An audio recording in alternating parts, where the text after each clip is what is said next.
አገልጋዮች ስልክ ይዘው ወደ ቤተ ክርስቲያን እንዳይገቡ ተከለከለ። ይሄን ሁሉ ችግር መስቀልቅል ያመጣው የቤተ ክርስቲያንን ችግር ያመጣብን የትኞቹ ዋና ስርዓቶች ሶስት ስርዓቶች ተጽተውብናል። ለእንቁላል እነስጋ ለምን የጾም ምግብ አሉ? አሁን ሰሞኑን ሰይጣን መግቢያን የሚያጣው መግቢያ መድረሻ ለምን ሰው ሁሉ ይጾማላ ከሚጾመው ሰው አፍ እሳት ይተፋበታል ይላል። ዛሬ እንግዲህ በጣም እጅግ አስደሳች ነገር ነው ይዤላችሁ የመጣሁት። በተለይ በሥርዓተ ቤተ ክርስቲያን ዙሪያ ብዙዎቻችን ለዘመናት ስንቆጭበት የነበረውን በተለይ በዚህ በአዲስ አበባ ካህናት አባቶቻችን ለአገልግሎት ወደ ቤተ መቅደስ ሲገቡ በመሐሌቱም ብታዩ ስልካቸውን እየያዙ አንዳንዱማ ሰልፊ እየቀረጸ ቅዳሴ ሁሉም ያስተላልፍ ምን የሚል ሁሉ አለ። በጣም ብዙዎቻችን ስናዝንበት የነበረ ነው። እንግዲህ በአዲስ አበባ ሀገረ ስብከት ሊቀ ጳጳስ የሆኑት ብፁዕ አቡነ ሄኖክ መሪነት ቆራጥ የሆነ መመሪያ ተሰጥቷል። ማንም ሰው ስልክ ይዞ ወደ ቤተ መቅደስ መግባት እንደሌለበት፣ ወደ አገልግሎት መግባት እንደሌለበት ተገልጿል። ይህንን በስፋት እንመለከታለን። ሌላው ደግሞ ያለንበት እንግዲህ አብይ ጾም ነው፣ ታላቁ ጾማችን ነው። በዚህ ጾም የሚደረጉ ነገሮች ለምን ከእንስሳት ምግብ እንደተለየን የተለያዩ ነገሮችን የምንመለከትበት የምንማማርበት ፕሮግራም ነው ይዤላችሁ የመጣሁትና እስከ መርሐ ግብሩ ፍጻሜ አብራችሁኝ ሁኑ። ይህን ቤት ላይክ ያላደረገ ይህን ቤት ሰብስክራይብ ያላደረጋችሁ ሰብስክራይብ በማድረግ ስቴን ቪዲዮ ላይክ አድርጉት። ላይካችሁ ይጠቅመናል። ላይክ አድርጉት። ቀዳሚ ያደረግነውን አይተን እንመለስ። አሁን ሰሞኑን ሰይጣን መግቢያን የሚያጣው መግቢያ መድረሻ ለምን ሰው ሁሉ ይጾማላ ከሚጾመው ሰው አፍ እሳት ይተፋበታል ይላል። አይኑን ይወጋዋል። ስለዚህ ጾም ሲመጣ ሰይጣን መድረሻ ድል ይነሳል። አሁን ብዙ ሰው እንኳን አደረሳችሁ የሚባባለው ጾም ሲገባ ነው ሲወጣ ነው። እውነቱን እንነጋገር ግድ የላችሁ። እንደው ፈገግ ብሎ እንኳን አደረሰሽ የሚለው መቼ ነው? ጾም ሲወጣ።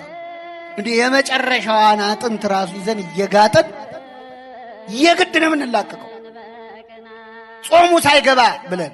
ለምግብ ያለን ፍቅር ለጾም ቢኖረን እኮ እናርግ ነበር። እውነቴን እናርግ ነበር፣ እንሰወር ነበር፣ እንበቃ ነበር። ጾምን አልተረዳናትም ማለት ነው። የንስሐ መዝሙር እንሰማለን፣ በገና እንሰማለን። መንፈስ ቅዱስ የቀረበው ሰው የበገና መዝሙር ደስ ይለዋል። መንፈስ ቅዱስ የራቀውስ ምን ነው ቀዘቀዘ ሞቅ አርጉት እንጂ ነው። የሚያገለግል ሰው ከክርስቶስ ጋር ለብቻው የሚነጋገርበት ሰዓት ያስፈልገዋል። ለምን አቃተኝ ጌታ ሆይ ሰብኬ መመለስ አጥምቄ መፈወስ ለምን አቃተኝ? ፍሬ ማፍራት ለምን አቃተኝ? ለብቻዬ መጠየቅ አለብኝ ክርስቶስ። አቤት አሁን እኔ የቤተ ክርስቲያን አስተዳዳሪ ብሆን እንዲህ ያደርግ ነበረ። እንደው አሁን ምን አለ እንዲህ ያደርግ ጳጳስ በሆነ አሁን እኔ እንዲህ ነበር ማረግ። ስለዚህ ጌታ በልቶልናል አንበላም ለምን አይደል? ጌታ እንቅልፍ ተኝቷል አልተኛም? ተኝቷል አይደል? እዚያ ጀልባ ውስጥ ተኝቶ አልነበረ? ተኝቷል። ስለዚህ ጌታ ተኝቶልናል ብለው ለምን አይተውት? ምግቧን ብቻ ነው እንደ መርጠው ጌታ በልቶልኛል ጾሞልኛል የሚቆጥር ማሽን እዚህ ቢገጠም ከሌሊት ከተፈሲ ማርያም አንስቶ ቅዳሴ ተቀድሶ እስኪወጣ የክርስቶስ ስም ስንቴ እንደሚጠራ ቢቆጠር እኛን የሚበልጠን ነው። ትጠራዋለች ክርስቶስ ስሙን ታቦቷ ላይ ጽፋ ትሰግድለታለች። ይሄ ብቻ ግን አልበቃትም። በእግርም በግብርም ነው የምትከተለው ክርስቶስን። ክርስቶስ ጾሟል፣ ትጾማለች፣ ጸልየዋል፣ ትጸልያለች። በረሃ ላይ ወጥቶ ብቻውን ሲጸልይ ነበረ። በረሃ ላይ ያሉ መናኞች አሏት ቤተክርስቲያን። አንዴ ፍቅር በፍቅር ሆነን እፍ ብለን አገር ያዝንላል፣ አንዴ ደግሞ እርስ በርስ እንጋደላል። አንዴ ወደ ውሃ አንዴ ወደ እሳት የሚጥላት እችን ሀገር ምንድን ነው? መቼ ነው የሚቆመው የዚች ሀገር ደም? ያቺ ሴት 12 ዓመት ደም ፈሰሳት። የክርስቶስን ጨርቁን ነክታ ደሟ ምን አለ? የኢትዮጵያ ደም ስንት ዓመት ፈሰሰ ማለት? የሀገራችን ደም መቼ ነው የሚቆመው? የክርስቶስን ነፍስ መንጭቆ ሲኦል ሊጨምር ወደ መስቀሉ ሲጠጋ ሰይጣን እዛው መስቀል ላይ ክርስቶስ በእሳት ዛንጅር በነፋስ አውታር ይላሉ አባቶቻችን በመለኮታዊ ኃይሉ እዛው መስቀል ላይ አስሮ ሰይጣንን አስጨንቆ በሲኦል ያሉ ነፍሳትን ነፃ ያወጣቸው አምላካችን። ሰነፍ ገበሬ በሰኔ ይሞታል ይባላል። ልክ የሚዘራበት ሰዓት የሚሞት ሰነፍ ገበሬ። በአብይ ጾም ያልበረታ መቼም አትበረታ። እስቲ በዚህ ጾም የትኛውን ችግር ልትፈቱ አሰባችሁ? የትኛውን ቁስል ልትሽሩ አሰባችሁ? የትኛውን ሱስ ልትላቀቁ አሰባችሁ? ጾም በምክንያት ነው የሚጾመው። አንተ ክርስቲያን አይደለ? ቤተ ክርስቲያን ሁሌ ትሳለም የለ፣ ትጸልይ የለ፣ ታስቀድስ የለ፣ ትቆርብ የለ። ለምን ይርባሃል? እስቲ የእግዚአብሔር ልጅ ከሆንክ ለምን ትቸገራለህ? ይሄ የሰይጣን አስተሳሰብ። እኛ ራበንም ጠማንም አጣንም አገኘንም የማን ልጆች ነን? የእግዚአብሔር ልጆች። እስከ 9 እንጾማለን። ስጋ እንበላም፣ የሰው ስጋ ግን እንበላለን። ሰው ግን እናማለን። ሐሜት አያርግብኝ እንጂ ብለን እናማለን። እኔ ለማማት ብዬ አይደለም ብለን እናማለን። አባቶች የሉንም ካልክ እኔም ልጅ አይደለሁም ብለህ ራስን መጠየቅ። ዛሬ አባት የለም እረኛ የለም ካልክ አንተ በግ ነህ ወይ? ዛሬ ሲሆን 2 ወር ሙሉ የምንጾመው ለምንድን ነው እንዴ? አልበዛም? አዳም በመብል ያመጣውን ሞት ለማፍለሱ ጾም እግዚአብሔርን የማክበር ምልክት ነው። ጾም እግዚአብሔርን የመውደድ ምልክት ነው። በጾም ጊዜ ግን የጾም ሰዓትን ሽሮ እንጀራ መብላት ማለት ከእግዚአብሔር ይልቅ ይህ እንጀራ ይሻለኛል ማለት ነው። ከእግዚአብሔር ይልቅ ይህ መጠጥ ይሻለኛል። እግዚአብሔርና መብል ለውድድር ቀርቦልን መብል መምለጣችን ጾምን መሻል ማለት እንደሱ ነው። ስለዚህ የአዳም አካል የፈረሰው እሱ የእግዚአብሔርን ፍቅር ሲያፈርስ ነው። የእግዚአብሔርን ፍቅር አፍርሶ አንዲት እንጨት ሲበላ እግዚአብሔር ደግሞ አንተ የኔን ፍቅር ካፈለስክ እኔም ያንተን አካል በሞት አፈርሰዋለሁና አፈለሶ ማለት ነበር። እንደ መልክ ፍለሳ አፈለሶ ማለት ነው። ዛሬ ሰዎች ሁሉ የሚቀሰፉበት ምክንያት ጾም ስለፈለሰ ነው። እግዚአብሔርን ከምንጣላባቸው አንዱ ጾምን መሻል ነው። መጾም ደግሞ እግዚአብሔርን የማክበር ምልክት ነው። እግዚአብሔርን የመውደድ ምልክት ስለሆነ ጾም እንደሆነ ተሰጥቷል ማለት ነው። አሁን ጌታችን የጾመው ስንት ቀን ነው? 40 ቀን ነው። 40 ተመልከቱ። ስታካፍሉት ለ5 ስታካፍሉት ምን ደርሷል? 8ቱን ቀን ለውሃ ጠበል፣ 8ቱን ቀን ለመሬት ጠበል፣ 8ቱን ቀን ለነፍስ ጠበል፣ 8 ቀን ካሰና ያንን ታስገብግበን በልተን በመጎምጀት ያመጣነውን ሞት አፈለሰልን። እንደገና ደግሞ የተረጉሙታል አባቶቻችን ላላቱ በያላት 10 ፍጹም 10 ፍጹም 40 ቀን ደግሞ 10 ቀን ካሳ ለማለግ ነው። አላችሁን? እግዚአብሔር ከሁላችሁ ጋር ይሁን። እንደተከታተላችሁት ነው።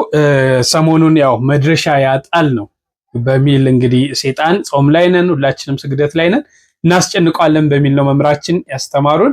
በዛም ላይ ደግሞ የአባ ገብረ ኪዳን ምትክ ምንላት ልጅ አብይ ጾም ምን ማለት እንደሆነ ለምን ያን ሁሉ ቀን እንደምንጾም በሰፊው ተናግራለች። እግዚአብሔር አምላክ በእድሜ በጤና በሞገስ ያሳድጋት፣ ለመምራችንም ቃልዎትን ያሰማልን።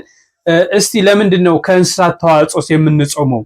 ከእንስሳት ተዋጽኦ ስጋ እንቁላል ማንበላበት ምክንያት ምንድን ነው የሚለውን እኔ እነ እንቁላል እነ ስጋ ለምን የጾም ምግብ አልሆኑ? ካሉት ምግቦች ውስጥ ከእንስሳት ተዋጽኦ የሚገኙ ምግቦችን ጥሉላት ምግቦች ብላ ቤተክርስቲያናችን በጾም ጊዜ እንዳንመገባቸው ተከለከለች። ለምን ግን?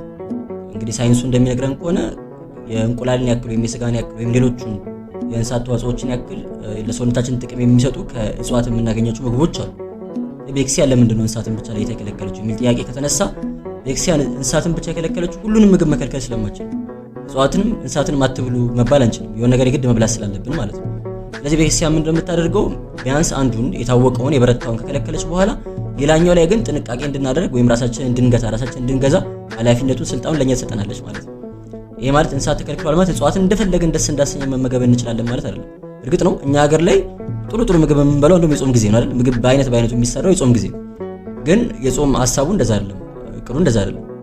ከእንስሳት የሚገኙ ምግቦችን የከለከለበት ምክንያት ከሚሰጡት ጥቅም አንፃር ሰውነታችንን ለማጎልበት ከሚሰጡት ጥቅም አንፃር ብቻ አይደለም፣ ከሚሰጡት ሳቲስፋክሽን አንፃርም ጭምር ደስ ያሰኛል አይደለ? በቃ ስንበላቸው ደስ የሚያሰኙ ምግቦች አሉ። ያንን ነገር ከመቀነስም ከማጉደልም አንፃርና እግዚአብሔር ላይና መንፈሳዊታችን ላይ ብቻ ፎከስ ማድረግ እንድንችል ለማገዝ እንድንችል ነው ቤተክርስቲያናችን የእንስሳት ምግቦችን ከልክላ የእጽዋት ምግቦችን እንድንመገብ የፈቀደችልን ማለት ነው። ይሄ ግን ለኛ በጣም ትልቅ ኃላፊነት ሰጥታን ይሄንን ስትሰጠን ይሄንን ስራ ስትሰራልን እኛ ራሳችንን መግዛት እንድንችል ራሳችንን ማሸነፍ እንድንችል የቴክኒካሊቲን እንድናስወግድ ማለት ነው። ልክ 9 ሰዓት እስኪሆን ጠብቀን መብላት ወይ ደግሞ የጾም ምግብ ነው ምን ችግር አለው ብለስ ከፈለግን ድረስ መብላት አይነት የስንፍና ጠባዮችን አስወግደን ራሳችንን በመግዛት ለጾም የሚገባ አይነት ኑሮ እንድንኖር ማለት ነው። ነብዩ ዳንኤል በትንቢቱ ምዕራፍ 13 ላይ ስለ ጾመባችሁ 3 ሳምንታት ሲናገር ሱባኤ ይዞ ነበርና ማለፊያ እንጀራ አልበላሁም ማለት ደህና እንጀራ እንኳን አልበላሁም፣ ማለፊያ እንጀራ ለአፍ የሚመች ደህና እንጀራ እንኳን አልተመገብኩም ያለውና ስንጾም በጣም ስርዓት ባለው መልኩና ራስን በመግዛት መሆን እንደሚገባው ቤተክርስቲያን ታስተምራለች ማለት ነው። ግን ለምን እንስሳት ተመረጡ? ለምን እጽዋትን አላደረገችም? እጽዋትን ከልክላ ለምን እንስሳትን አልፈቀደችም ቢባል አንደኛ ቅድም ያነሳነው የሳቲስፋክሽን ወይም የደስታ እንደ ምክንያት ማንሳት እንችላለን።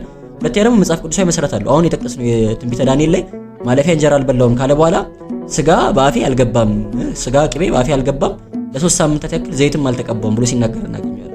ስለዚህ መጽሐፍ ቅዱሳዊ ባህልን መሰረት ያደረገ ስርዓት ነው ቤተክርስቲያን የሰራችው ማለት ነው። እና እነዚህ ምግቦችን ማንመገበው የሆነ ርኩሰት ስላለባቸው ስለሚያረክሱ ክፉ ስለሆነ ወይም እነዚህ መብላት ኃጢያት ስለሆነ አይደለም።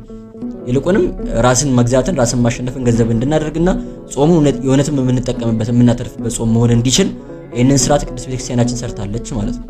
ሌሎች ኦርቶዶክሳውያን ቤተክርስቲያናትም በጣም ከኛ ጋር የሚቀራረብ ስርዓት አላቸው። ከኛ አንዳንድ የሚለዩ ነገሮች ይኖሯቸዋል፣ ግን አመጋገብን በተመለከተ ከኛ ጋር የሚቀራረብ ስርዓት አላቸው። በዛ መልኩ እንድንጾም ስራ የተሰራልን ከዚህ የተነሳ ነው ማለት ነው። እሺ ወንድማችን እንግዲህ በስፋት አስተምሮናል። እግዚአብሔር ይስጥልን፣ ቃለ ሕይወትን ያሰማልን። ይህንን የአባታችንን መቼም የአባ ገብረ ኪዳንን ትምህርት መስማት እጅግ ደስ ይላልና ሕይወታችንን ስለሆነ የሚነግሩን እንስማቸው። አንድ ሰው ቁሞ ስላወራችሁ ትልቅ ሰው የምታከብሩት ሰው ቁሞ ቢያወራችሁ በጣም ትሁት ሰው ነው። እገሌ የሚባለው ባለስልጣን እኮ እኔን አጫወተኝ፣ ቁርስ እኮ አብረን በላን፣ አብረን ብዙ ሰዓት ዲል አደረግን ይላል አንዳንድ ሰው። እግዚአብሔር እኮ ያለ ቀጠሮ፣ ያለ ማመልከቻ፣ ያለ ዘበኛ፣ ያለ ወረፋ በፈለግከው ሰዓት እንድታነጋግረው ፈቅዶልናል። ጸሎት ማለት እሱ ነው፣ እግዚአብሔርን የማነጋገሪያ እድል። አሁን አንድን ትልቅ ሰው ሌሊት ላናግር ብትሉት ምን አይነት ደፋር ነህ አንተ? ሌሊት እንደው መሸት ብላችሁ ስትደውሉ እንኳን የሚያኮርፍ ሰው አለ አይደለም? በሰዓት ይደውላል ይለ። እግዚአብሔር ጋር ግን 24 ሰዓት መደወል ይቻላል። ምንም በቃ ብቻችን የማግኘት እድል ብንፈልግ የማንሳቀቅበት ከሰው መሀል ሆነንም የምናገኘው በፈለግነው ሰዓት የምናገኘው እግዚአብሔር ነው። አሁን ማግኘት ትችላላችሁ፣ ቀጥሎ ማግኘት ትችላላችሁ፣ ሌሊት ማግኘት ትችላላችሁ። ከቆመበት ቦታ የማይታጣ ወዳጅ እግዚአብሔር ነው። እና ቁሱ ቁሞ እየጠበቀን ነው። በበር ላይ ቆሞ ብቻችን አይሆንልንም። እግዚአብሔር እኛን ለመማር የሚፈጥንበት ፍጥነትና ፍላጎት በሐሩረ ፀሐይ ተጠምቶ የዋለ ሰው ውሃ ሊጎነጭ በሚቸኩልበት ፍላጎትና መሻትና ፍጥነት እግዚአብሔር ሰውን ምሕረት ለማድረግ እንዲህ አድርጎ ፈጥኖ ይፈልገናል። ሰው በዚህ ዘመን ደስታ አጥቷል። ደስታ ይፈልጋል። ደስታ ደግሞ ክርስቶስ ጋር ነው ያለው። ሚስት ሲታጭ መታጨት ያለበት የመጀመሪያ ለማግባት መስፈርት ይሄ ነው። ውሃ ትቀዳለች ወይ ነው። ጥም የሚቆርጥ ነገር የምትቀዳ ቃለ እግዚአብሔር የምትቀዳ ሴት ነው የምትታጨው ማለት። ወግ የምትቀዳ ነገር የምትቀዳ አትታጨው። እንዲህ ያለችውን ሴት ማጨት ይገባል። ሁለተኛ ሚስት የሚታጨው ከጉድጓዱ አለች። ሜዳ ላይ የተገኘችው ሜዳ ላይ ነው የምታስቀር። ቤተክርስቲያን የተገኘችው ግን ቤተክርስቲያን ታደርሳለች። ቤተክርስቲያን የተገኘ ሁሉ ግን ጻድቅ ነው ማለት ደግሞ አይደለም።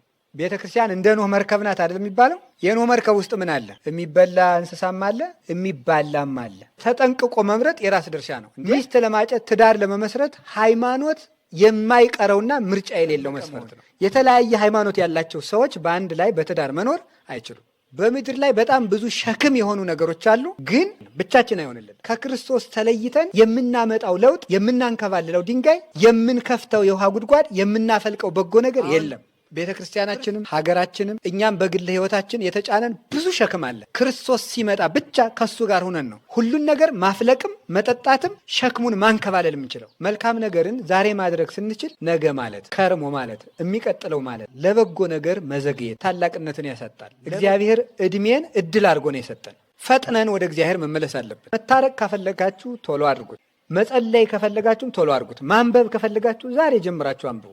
ንስሐ መግባት ከፈለጋችሁ አሁኑኑ ጀምሩት። መቁረብ ካሰባችሁ አሁን ጀምራችሁ ለዚያው ተዘጋጁ። መዘግየት እንደወጡ ያስቀራል። አትዘግዩ። ነገ የኛ አይደለም፣ እድራችን ዛሬ ነው። እኔ ኃጢአተኛ ነኝ፣ ብዙ ማስተካከላቸው ነገሮች አሉ። ከዚያ በኋላ እቆርባለሁ። ተስተካክል የምቆርብ ከሆነ ክርስቶስ ምን ያደርግልኛል? የምቆርበው ራሱ እኮ ክርስቶስ እንዲያስተካክለኝ ስለምፈልግ ነው። ይህን ታውቃላችሁ? ውሃ የሚያስፈልገው ለታጠበ ሰው ነው ወይስ ለቆሸሸ ሰው ነው? መድኃኒት የሚያስፈልገው ለታመመ ነው ለጤነኛ ነው? ብርሃን የሚያስፈልገው ለብርሃን ነው ለጨለማ ነው? መስተካከል ራሱ ከእግዚአብሔር ጋር እንጂ ብቻን መስተካከል አይቻልም። አንተው እያስተካከልክ ያዘኝ፣ ከእጅህ አታውጣኝ፣ ወደ ቤቴ የመጣውን አስወጥቼ አልሰደውም ብለሃልና አንተ አስተካክለኝ። ብቻዬን አልሆነልኝም። እስተካከላለሁ ብዬ ያቀድኩት ብዙ ነበር። ብዙ ቀን እየማልኩ እየተገዘትኩ ለመስተካከል ወስኛለሁ። ግን እርዳኝ ጌታዬ፣ አቅቶኛል ነው የሚባለው። ከእግዚአብሔር ተለይቶ አገልግሎት የለም። ብዙ ሰው ከእግዚአብሔር የተለየ ነው። ጸሎት አይጸልይም፣ ግን አገልጋይ ነው፣ አስተባባሪ ነው፣ የሆነ ነገር ኃላፊ ነው። ቤተ ክርስቲያን ጸጋ ይዛ፣ ጤና ይዛ፣ ሀብት ይዛ፣ እውቀት ይዛ ልትደርስልን ጥቂት ሲቀረን እኛ ቸኩለን ከቤተ ክርስቲያን እንወጣለን። ለሁሉ ነገር መቸኮል፣ ለመናገር መቸኮል፣ ለመወሰን መቸኮል፣ ለሁሉ ነገር ዛሬ ማለቅ ያለበትን ነገር ነገ እያሉ የሚያዛዙ ሰዎች፣ መሰንበት ያለበትን ነገር ዛሬ በዚህ ካልወጣ የሚሉ ሰዎች ሀገርም ነገርም ያበላሻሉ። ከቤተ ክርስቲያን ጋር አለመኖር ትልቅነትን ያሳጣል፣ ያዋርዳል፣ ለዓለም አሳልፎ ይሸጠናል። ከእናታችን ቤት በወጣን ጊዜ ያለንን ሁሉ ተገፈን የምንመለሰው። ከእናቱ እቅፍ የወረደ ልጅ ወይ ወድቆ ይሰበራል፣ ወይ አውሬ ይበለዋል፣ ወይ ዓይኑን ስንጥር ያጠፋዋል። የቱንም ያህል ኃጢአተኞች ብንሆን ለእግዚአብሔር ጠፍቶ የሚቀር ሰው የለም። ለእሱ አይመሽበትም። እሱ የትም ብንገባ የትም ገብቶ ልጆቹን መመለስ ያውቅበታል። እንግዲህ ስርዓተ ቤተክርስቲያን በጣም እየተጣሰ ነው ይላሉ አንድ ካህን። በጣም እየተጣሰ ነው። ለምንድን ነው ስርዓተ ቤተክርስቲያን ይህን ያህል የተጣሰበት ምክንያት? ይህን ሁሉ ችግር ምስቅልቅል ያመጣው የቤተክርስቲያንን ችግር ያመጣብን የትኞቹ ዋና ዋና ስርዓቶች? 3 ስርዓቶች ተጥተውብናል። የመጀመሪያው የክህነት ስርዓቱ። የክህነት ስርዓቱ በአባቶቻችን በአበ ሐዋርያት የነበረው ስርዓት የመጣስ አዝማሚያ አሳይቷል። በዚህ ምክንያት እግዚአብሔር ተቆጥቷል ብዬ አምናለሁ። ይሄ የቤተክርስቲያን ስርዓት የቤተክርስቲያን ክህነቱ ምስጢረ ክህነቱ የቤተክርስቲያን ማስቀጠያ ነው። ውሉደ ቤተክርስቲያን የምናገኝበት ነው። ስለዚህ ቀናኢ ነው ክርስቶስ ማለት ነው። በዚህ ስርዓቱን ካፋለስንበት እና በምንድን የተፋለሰ ካለን የመጀመሪያው ያው ሁላችንም የምናውቀው ዘረኝነት ነው። በዘረኝነት ክህነት አይሰጥም። ክህነቱ ወደ ዘረኝነት ተስቧል። አንደኛው ይሄን። ሁለተኛው በአልባሳት ስርዓታችን ቄሱ፣ መነኩሴው፣ ዲያቆኑ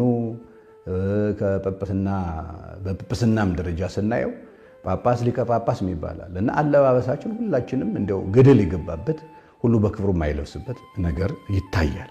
ሶስተኛው ደግሞ በአራያነት ሆኖ በመገኘት በማውራት ወይም ደግሞ በመስበክ ሳይሆን የሰበክነውን በመኖር ችግር አሳይተናል። በዚህ ምክንያት ክህነቱ ችግር ጥያቄ ላይ ወድቋል ማለት ነው። ይሄ አንደኛው። ሁለተኛው የወንጌል ስርዓታችን ተጥሷል። ምን ማለት ነው? ወንጌል እውነት ናት። እውነት ደግሞ ክርስቶስ ነው። ስለዚህ እውነት እሱ ስለሆነ ሐሰት ሲነገርበት ቀናኢ ነው በዚህ ማለት ነው ክርስቶስ። ይህንንም ጥሰነዋል። እንዴት ነው የጣስነው ካልን ወንጌልን ትተን ገንዘብ ነው የሚሰበከው። አሁን በየቤተክርስቲያኑ ብንሄድ ለወንጌል ቦታ አይሰጥም። ለምንድን ነው የሚሰጠው? ለገቢ ማሰባሰቢያና ለመሳሰሉት። ይህን ቀድሞ የሚመጣውን መንግስቱን እና ጽድቁን እሹ ነው ያለው አይደለም። ግን እኛ የምናስቀድመው ያንን አጠር አድርገን ወደ ሌላ እንወስደዋለን። በገንዘብ ስርቆት አጋጥሞታል። ስብራት ነው፣ የወንጌላችን ስብራት ነው። ሌላኛው በዝና ምኞት ደግሞ ተሰብሯል ወንጌላችን። ዝነኛ በመሆን ህዝብ ካልተሰበሰበ አልሰብክም ማለት 2ም 3ም እያለ መጽሐፉ፣ እኛ ግን በህዝብ በአደባባይ በተጨናነቀ ማስተማር እንደ ዝነኛነት እንደ አምልኮ ጣዖት ማለት እኮ ነው።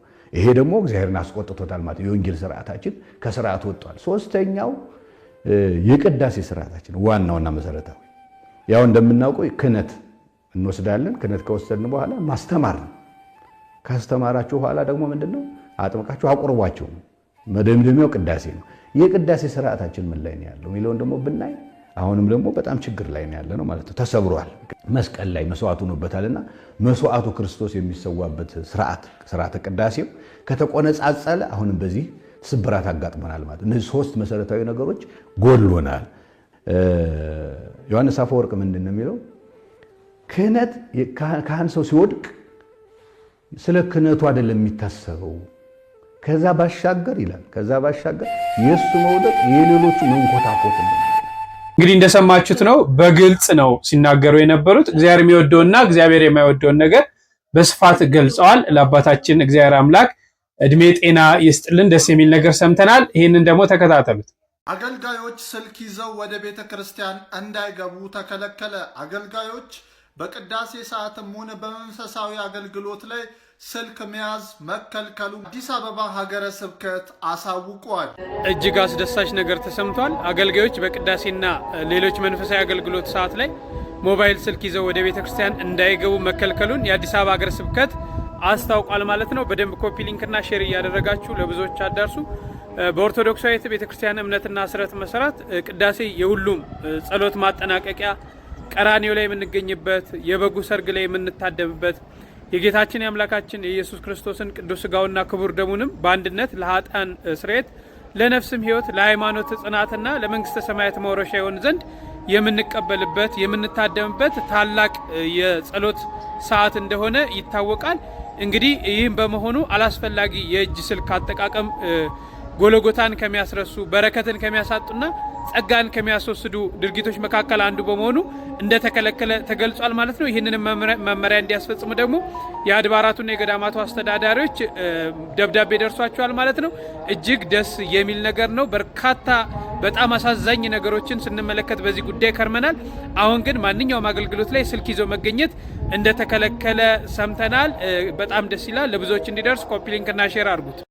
እንግዲህ ደስ የሚለው ነገር ይሄ ነው። እንግዲህ አዲስ አበባ ሀገረ ስብከት የአብይ ጾምን መግቢያ አስመልክቶ ለአድባራት አስተዳዳሪዎች መመሪያ በሚያስተላልፍበት ወቅት ነው ይህንን ነገር ያስተላለፈው። ጥብቅ መመሪያ ነው። ለእያንዳንዱ ለአድባራትና ለገዳማት አስተዳዳሪዎች ደብዳቤ እንደደረሳቸውም ሰምቻለሁ። እንግዲህ ማንኛውም አገልግሎት ላይ አገልጋይ ካህናት ሆኑ በማህሌቱም ሆነ በቅድስትም ሆነ በቅኔ ማህሌትም ሆነ ኦር በመቅደስም ሆነ ማንኛውም አገልጋይ ስልክ ይዞ መግባት ስልክ ይዞ መገኘት እንደሌለበት በጥብቅ ነው እንግዲህ የተላለፈው። እንግዲህ ቅዳሴውን ስታዩት እንግዲህ ቅዳሴው ሰማያዊ ነው፣ ከክርስቶስ ጋራ አምልኮ ነው። በቤተክርስቲያናችን ከቅዳሴ ጋራ ምንም የሚስተካከል ነገር የለምና ይሄን በሚደረግበት ሰዓት ስልክ ይዘው የሚገቡ አሉ።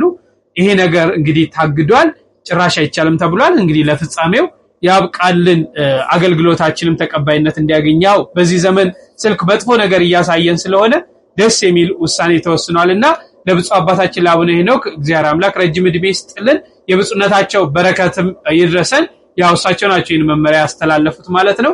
እንግዲህ ዛሬ ያስኩላችሁ መርሐ ግብር ይህን ይመስላል። በሌላ መርሐ ግብር እስክንገናኝ ድረስ ቸርን ሰንብት።